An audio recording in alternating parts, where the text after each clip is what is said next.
তিন ব্যক্তির কথা যারা মেনে চলবে তারাই হচ্ছে জীবনে কিছু করতে পারবে, তারাই সফলকামী হতে পারবে। এক নম্বর হচ্ছে কি, যিনি তোমাকে সৃষ্টি করেছেন। দুই নম্বর কি, তোমার পিতা বাবা। তিন নম্বর তোমার মাতা। এই তিন জনের কি আদেশ উপদেশ নিষেধ যা আছে এগুলো মেনে চলতে হবে, তাহলে তুমি জীবনে কিছু করতে পারবে। আর যারা এই তিনজন থেকে বিচ্ছিন্ন তারা জীবনে কিছু করতে পারবে না। সুতরাং বি কেয়ারফুলি, এই তিনজনের কথা কখনোই অমান্য করা যাবে না, তাদের আদেশ উপদেশ মেনে চলতে হবে। মাঝে মাঝে আমি এই কথাগুলো বলি, কিন্তু তারপর দেখি তোমাদের বিহেভিয়ারের মধ্যে কোনো পরিবর্তন আসে না। এটা আনতে হবে, যদি আনতে পারো তাহলে তোমাদের ফিউচার শাইন হবে, ফিউচার ভালো কিছু হবে। আর যদি অ্যালাউ না করো সেই ক্ষেত্রে জীবন শেষ হবে, যাবে আসবে এ করে জীবন শেষ, জীবনে কিচ্ছু করতে পারবে না।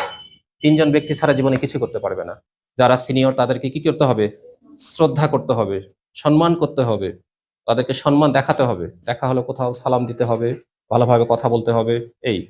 আর যারা ছোট আছে তাদের সাথে কি করতে হবে, স্নেহ, তাদেরকে স্নেহ দিতে হবে, ভালোবাসা দিতে হবে।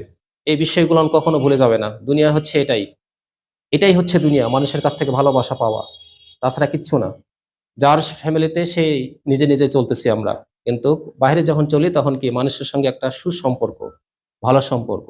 এই সম্পর্ক করার জন্য, ভালো সম্পর্ক করার জন্য প্রথমে আমাদেরকে ভালো মানুষ হতে হবে।